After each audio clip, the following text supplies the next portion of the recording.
Hello and welcome to BYJU'S Exam Prep IAS. Let's begin today's session of the comprehensive news analysis with the first article that focuses on the need to have good corporate governance across the corporate sector in India. The author here is focusing on the recent state of affairs that have made the news in the National Stock Exchange.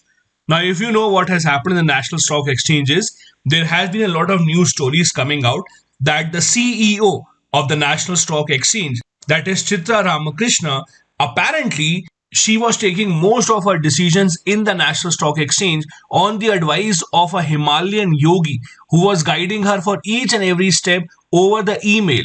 No one knows what that person is, but what has angered the people in India is that the person sitting at the topmost position in one of the largest stock exchanges in the entire continent is taking all the decisions officially with the help of a yogi and not with a team of experts that are supposed to know about this issue.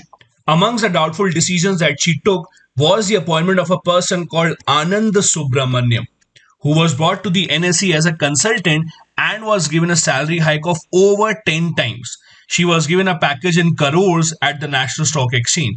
And just because he was not a full-time employee and he was appointed as a consultant, there was no explanation given by the CEO to the board of the National Stock Exchange. In fact, for this opening, which was filled by Mr. Anand Subramaniam, there were no ads given for this job.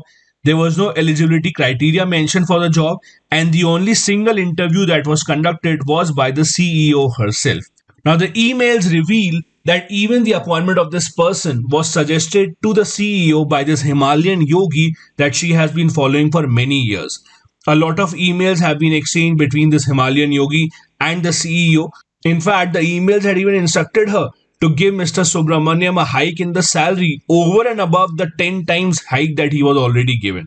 And she followed all of that. For example, the email said that the number of working days in a week for Mr. Subramaniam should increase from 4 to 5 days. And because you're increasing his working day for one more day in a week, you have to increase his salary as well. These are very detailed emails sent to the CEO of the National Stock Exchange by a Himalayan yogi, and she followed word by word of all these instructions. Now, it is important to note that there are no suggestions of any financial fraud being committed at the NSE because of this. But this underlines the case at the National Stock Exchange, where billions and billions of rupees are traded every single day, was not running as per the norm, and rather it was being run by a Himalayan yogi that no one has any clue about. This is a proper case of managerial misconduct. And the author says that this is not just an Indian phenomenon. Different forms of managerial misconduct are seen across the world in different varieties. What is most shocking in this case is the board of the National Stock Exchange knew about these irregularities a few years back.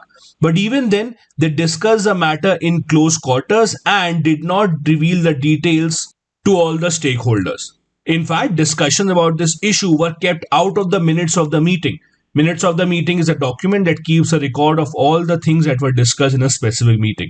Thus, the CEO, who was guilty of all these charges, was allowed to let go, was allowed to resign, and she was even given a high package when she resigned, rather than strict action being taken against her. Now, the norm is that in most of these institutions, there are certain public interest directors.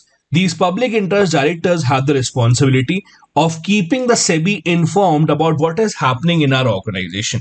The public interest directors are outsiders who are appointed to the board of the company, mainly to ensure that the company is running fine, and if there are any irregularities, they should bring it to the light to the SEBI and to the other authorities. But in this case, these public interest directors failed to do their job. Now, the National Stock Exchange in itself is a very interesting commodity. It earns thousands and crores in profit, and thus giving someone crores of rupees as a pay package would not really affect the working of the NSE. But what is in question here is the working of the NSE, an institution where people trade crores and crores of rupees every single day. The problem is with the way that the board members were selected, and also how the board members are allowed to let go without any responsibility being fixed on them. When this matter came to light to the board members, it was their responsibility to bring it to the light of SEBI and other public authorities as soon as possible. But they did not do so. One of the reasons why this has happened As per the author, one of the reasons why this happens is that most of the board directors are actually appointed by the top management of the institution itself. So the bosses at the NSC would have been the one who would have elected the board directors. In other words, the board directors know that their job is dependent on keeping the management happy. In fact, the board members also know that as long as they say yes to every decision of the management, they will be able to keep their position and thus earn a handsome salary. If any board member tries to challenge the decision of the management, it is made sure that that board management does not have a renewed term.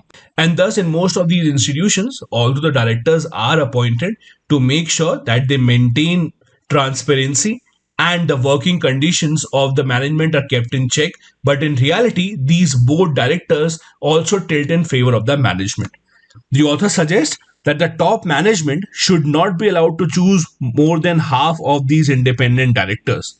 The rest of the directors should be chosen by the financial institutions, banks, etc., who have given loan to this organization, employees, shareholders who hold large number of shares of the institution, so that these independent directors are not biased in favor of management and rather are looking after the interests of the shareholders. At the NSE, there were five public interest directors, and none of them kept SEBI informed about what is happening inside the NSE. Out of all those people, only one person has been penalized by SEBI, that is Mr. Ravi Narayan, who is a vice chairman of the National Stock Exchange. While fixing someone's responsibility is a welcome step, but only putting all the blame on one single person does not really make sense. Questions should also be asked of SEBI. For example, why did SEBI not take the help of cyber police to ascertain who actually is this yogi who has been given all these instructions to the CEO? Many news reports also suggest that this yogi would be no one but this person only, Anand Subramaniam, because the yogi himself on the mail said that this person, Anand Subramaniam, should be appointed, given a high pay package. Not just a high pay package.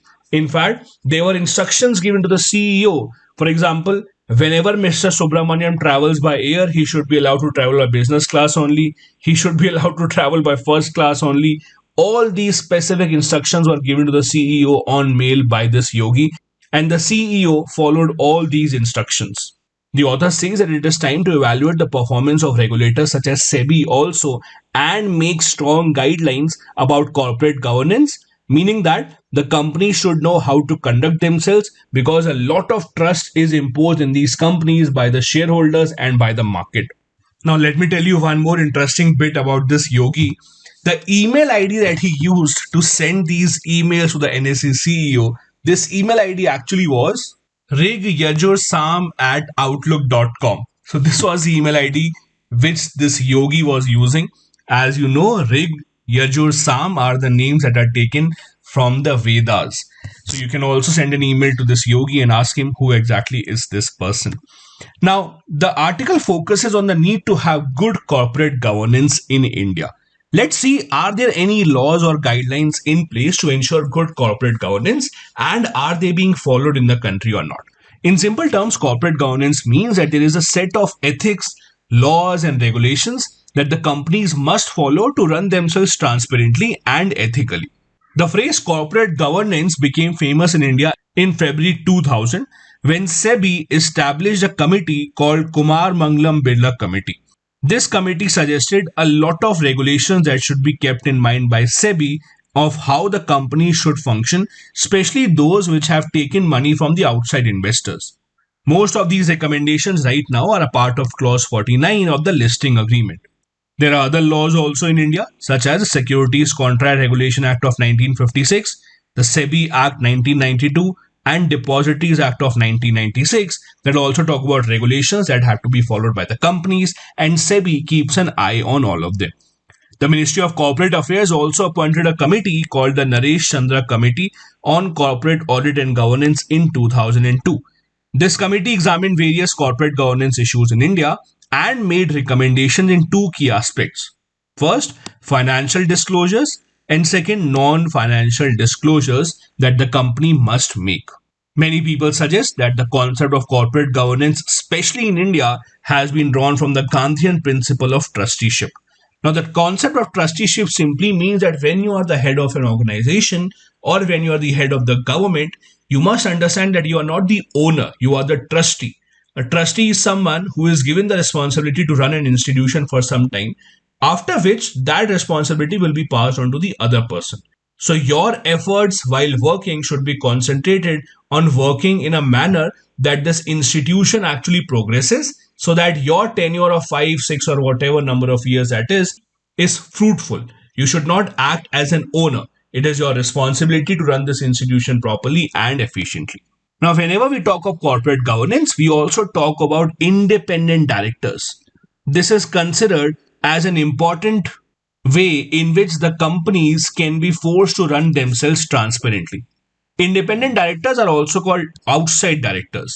This is a person who is a part of the board of directors of the company but represents the minority shareholders. Means represents those people who have invested in the company from outside or the banks who have given money to the company for proper working. This independent director usually does not have any relationship with the owners of the company and only gets a fee for attending the board meetings. The role of this director is to make sure that there are checks and balances over the company and the majority shareholders don't take any decision according to their whims and fancies. For example, people such as Ratan Tata, Narayan Murthy, Azim Premji, these people serve as independent directors in many different organizations. I will give you just a few examples. Narayan Murthy is an independent director right now of the HSBC Bank. Earlier, he has also been a director at Unilever, ICICI, NDTV. So these organizations, as you know, are not owned or run by Narayan Murthy. He just represents the minority shareholders as a director in these companies and only gets a fee for attending the board meetings. So the independent directors can play a major role in controlling how the company runs. The Company Act of 2013 mandated that all listed public companies should have at least one third of the total directors as independent directors. And their role should be to ensure that the company does not take rash decisions which only favor the owners. The next article that we have here focuses on the expansion activities of China with respect to India and other nations in Asia. The author here says that it is time for India to make a strong case at the international level and to point out all the various agreements and laws that China has been violating over the past few years. This comes from a statement that our external minister, Shri S. Jaishankar, made recently at the meeting of foreign ministers of the Quad nations. Mr. Jaishankar said that the situation at India-China line of actual control has arisen due to disregard by China of the written agreements. Now, the author here says that it is not just one or two, but a lot of written agreements have been violated by China. Not just bilateral agreements between India and China, but international agreements as well. And the author in this article gives many of those examples. For example, in 1993, an agreement was signed between the two sides that provides that neither side should use or threaten to use force against each other by any means. The border issue is resolved peacefully by friendly consultations. What happened in Galwan was a clear violation of this by the Chinese. Not just in Galwan, even before that, Chinese have been trying to take an aggressive position. For example, what happened in Doklam and Aksai Chin, all of these are violations of the agreements that we had signed with China. And the 1993 agreement is just one example of that. In 1996 also, an agreement was signed between the two sides. Article 1 of that agreement prohibits the use of military capability against each other. Even international laws prevent the use of force against each other. For example, if you look at Article number 2 of the United Nations Charter, it says that the two nations should not use force against each other except in two situations. Number 1, if they are using it in self-defense, or second, if the UN Security Council has authorized the use of force. Both these clauses were violated by China in Galwan and at many other places, including when China renamed several places in Arunachal Pradesh recently under their new border policy. And it is not just with India that China likes to play these games. In fact, China has been trying to assert its dominance over many Asian nations with which they have a boundary dispute. For example, in 2016, when an international tribunal gave a decision in favor of Philippines by interpreting the UN Convention on the Law of the Sea, China disregarded that and completely rejected this particular award of the tribunal. Secondly, China claims that they are following the international law at organizations such as the WTO, but the reality is that a lot of WTO regulations are violated by China. For example, for many years now, China has been providing illegal subsidies, thus artificially reducing the prices of the commodities that are made in China. China has also been known worldwide to manipulate its currency to make its exports more competitive, of stealing intellectual property. They have been known to import some items from nations such as Russia, US, Europe, and then copy it to make their own versions. And they have also been forcing companies to transfer technology. And still, no action has been taken against China on these counts. Thirdly, China has also had a history of gaming the international legal system. How? China themselves have entered legally binding nuclear non-proliferation obligations under the NPT. Under the NPT, as you know, the P5 nations, which include China also, are allowed to have nuclear weapons while the other nations are not. China did this so that its rivals such as Japan and South Korea are kept out of the nuclear technology, while China itself has been helping its friendly nations such as Pakistan in proliferating nuclear technology and making them nuclear powerhouses. Thus, the author says that India has a very strong legal case at the international level, but India has to put some effort and go through all the international treaties and obligations that China has violated and use it at the UN and other international organizations to create pressure on China with the help of other nations as well who are suffering at the hands of China.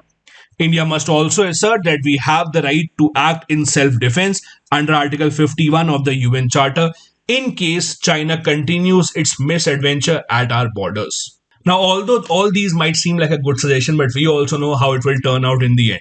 China has no regard for what happens at the international level. They also have the veto power to be used in the Security Council. So even if we try and enforce any resolution in the Security Council, it will never be passed. So all these suggestions might seem good on paper, but in reality, it does not really serve a lot of purpose because as we saw, even when the international courts and tribunals give decisions against China, they have shown total disregard for those. Also, in the past, India and China have actually signed multiple agreements on various issues. Let me take you through some of them to understand how the China and India talks have progressed over the years. As the article mentioned in 1993 and 1996, agreements were signed between the two sides to keep the use of force to minimal level and make sure that it is not used and only friendly consultations are followed. To tell you in detail, the 1996 agreement limits the deployment of major category of armaments close to LAC, which includes tanks, infantry combat vehicles, guns with 75 or bigger caliber, mortar with 120 or above, and other various missiles. But as you know, right now both the sides have all these weapons at the LAC position on the either sides. The 1996 agreement also limited the use of combat aircraft and said that it cannot fly within 10 kilometers of the LAC, which again is not being followed.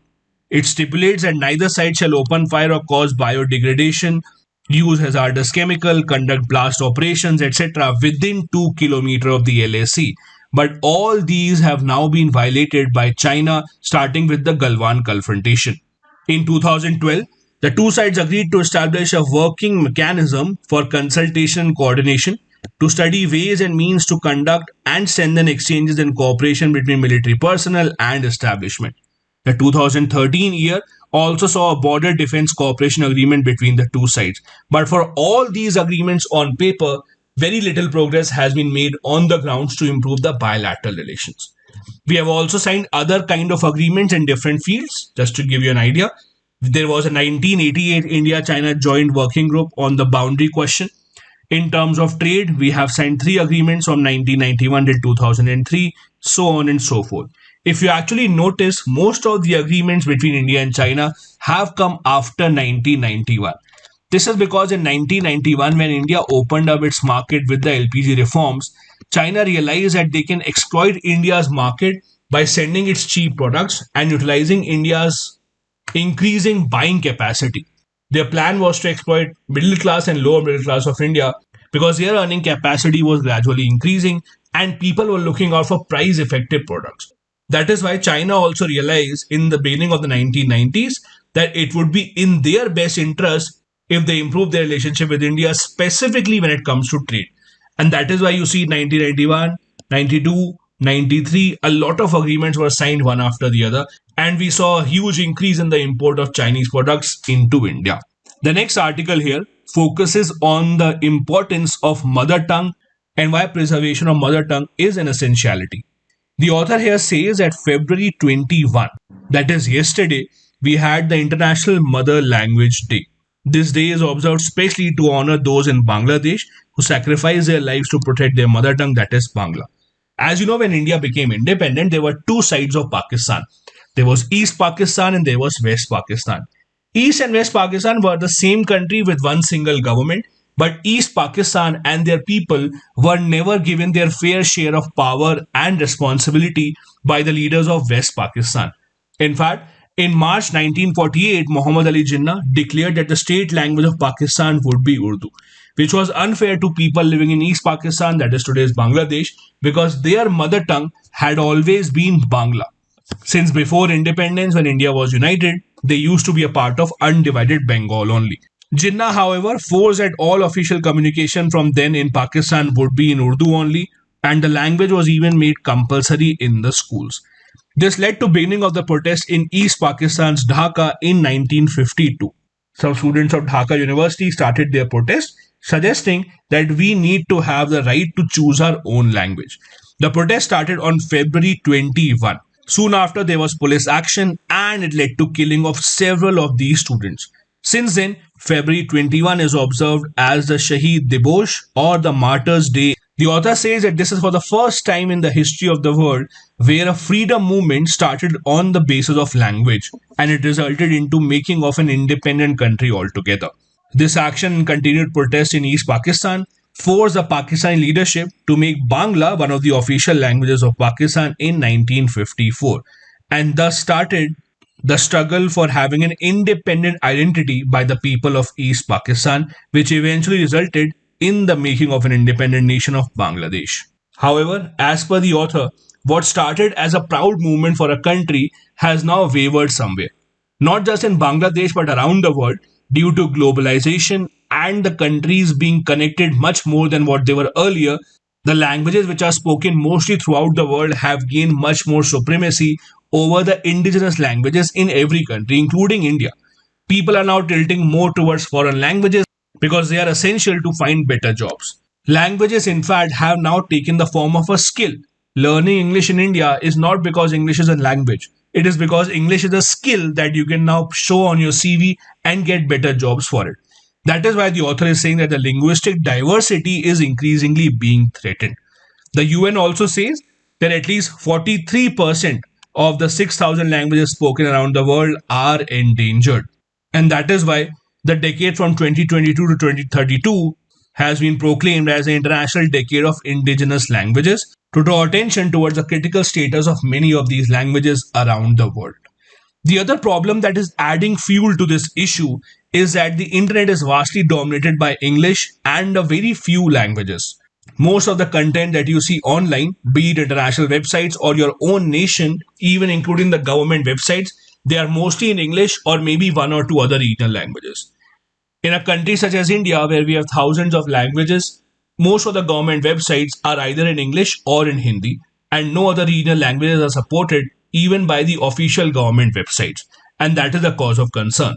While on one hand, this technology is forcing people to tilt towards one side and one language only, but the author says that technology can play a great role in developing multilingual education.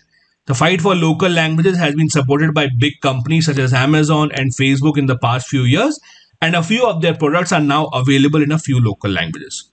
Google Translate also has been successful in bringing together many regional cultures by giving instant translations. These instant translations are undertaken by artificial intelligence and many native experts who have been working on these softwares. And all these efforts, as per the author, must be encouraged by the governments of the respective nations as well. Now, in India, we have given multiple safeguards in the constitution and other parliamentary laws for regional languages, starting with Article 29, that gives a fundamental right to all the citizens and not just minorities to conserve their language and prohibit discrimination on the basis of language. Article 120 says that in the parliament, apart from Hindi and English, the members can also express themselves in their mother tongue after taking due permission from the presiding officer of the house. Not just this, Article 350A provides that the state and the local authorities should provide adequate facilities for instruction in the mother tongue at the primary stage of education for the children. The same has been mentioned in the RTE, that is the right to education, that says a medium of instruction as far as practicable should be the mother tongue of the child. In fact, as you know, the new education policy recently released by the government also emphasizes a lot on the use of the mother tongue while educating the children. In fact, the Education Ministry is setting up a task force to prepare a roadmap for imparting technical education also in mother tongue, which might include programs like BTech, etc., in IITs being offered in the respective mother tongues. Now, beyond India, also at the international level, there have been a few declarations made, especially at the UN. The UNESCO, that is the United Nations Educational, Scientific and Cultural Organization, made the ULU proclamation in 2018. It is a document that talks about protection and promotion of the world's linguistic diversity and calls upon the international community, governments and non-governments to protect and promote the regional diversity in the world. In fact, 2019 was proclaimed as the International Year of Indigenous Languages by the UN General Assembly. The next article that we have focuses on MGNREGA and how questions have been asked about the government not allocating enough money to the MGNREGA scheme in this year's budget. Now, we have discussed this earlier as well. In last year's budget also, the government found out that the money allocated for MGNREGA was not enough, and that is why in this year's budget they had to revise and allocate a supplementary grant of 25,000 crore rupees more for MGNREGA for the last year. But the government has not learned from that, and even in this year, the allocation made for MGNREGA is much lower than what is adequate.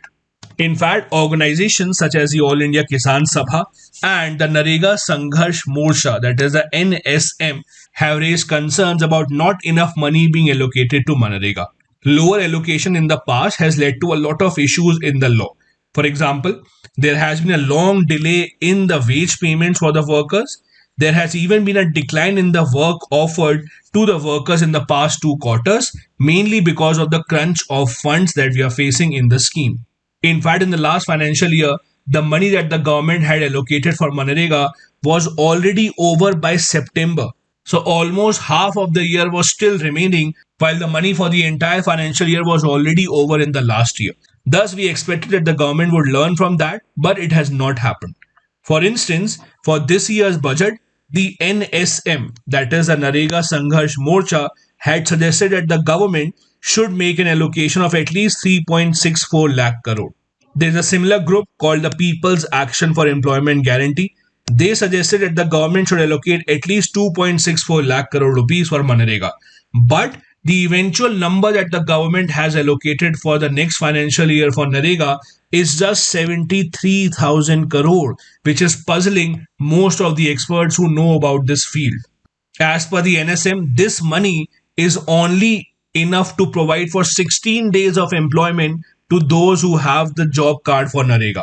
As you know, under the law, the people have the right to demand at least 100 days of work in a year. If the work is not given to them, they will still be paid for 100 days of work. But the organization says that this money can only sustain for 16 days of work for all the job card holders and not 100 days. Now the question is, how does the government decide how much money will be allocated to NREGA? There are two variables in this. One, how many people would ask for work, and second, what will be their daily wage. So the first is how many people would ask for their work. This report is to be made by district program coordinator. So district program coordinator calculates what is the expected number of days for which the people will ask for work. They submit the report to the state governments, and the states then send it to the center governments. By multiplying that with the daily wage, the central government decides how much money should be given to NREGA. But the article says that this report given by district program coordinator has many discrepancies. As compared to the numbers of last year, the numbers projected for the next financial year are extremely low as per the authors. For example, in the last two financial years, it has been seen that the number of people who ask for work under NREGA usually increase in the fourth quarter as compared to the third quarter. However, this year's projection as submitted by these officers say that we are expecting lower number of people to come in quarter 4, which is very weird because in the past, quarter 4, that is Jan to March, always see more people applying for NREGA jobs. Secondly, even if you compare quarter by quarter, the article says that in the first 3 quarters of this financial year, people who asked for jobs are only 7% lower than the last year. So, for example, let's say in 2019, in the first quarter, that is from April to June, 100 people asked for jobs. Then in 2021, in this year, only 93 people asked for jobs. Similarly, if in 2019, from July to September, if 100 people asked for jobs, then in 2021, 93 people asked for jobs. So the article says that in this year, in the first 3 quarters, the demand for jobs was 7% lower. But the projection for this year is that in the last quarter, the number of people who will demand job will be 40% lesser. So the officers who have submitted this report to the government have assumed that last year in Jan to March, if 100 people demanded jobs, this year from Jan to March, we are expecting only 60 people to demand jobs. How is it that they are expecting a 40% decrease in the people who demand NREGA jobs when earlier this decrease was only 7%? I hope this is more understandable to you. The report submitted by these district officers to the government about how many people they are expecting will ask for NREGA job. This report is projecting that very few people will ask for jobs for no reason at all. And that is why the government is giving a lower allocation to NREGA. The other side of the problem is the wages that are given to the people. The NREGA Act specially says that the wages given to the people cannot be lower than the minimum wage in each state. For example, if Maharashtra has a minimum wage of 300, NREGA workers cannot be paid below 300. But that is not the case.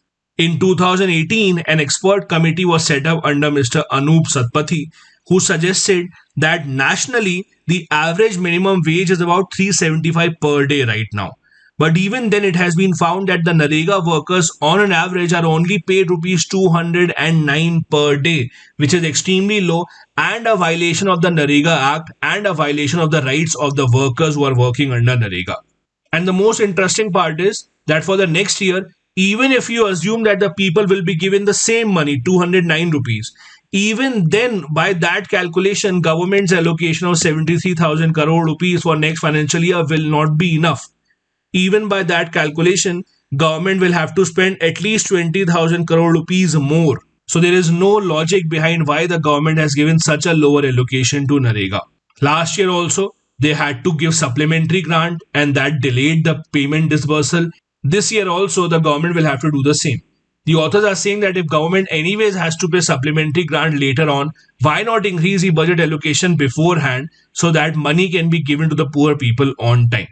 The government in fact has dues from the last year also, so that also will be something that the government will have to pay this year. In all, the government is allocating much lower money and leaving it to the supplementary grant later on to actually fulfill the pending payments of the people, which will deeply hurt the poor people who work in NREGA. Now, I am sure most of you would have read the NREGA Act in detail, so I will not go into the basic details of NREGA, but just to highlight a few important points.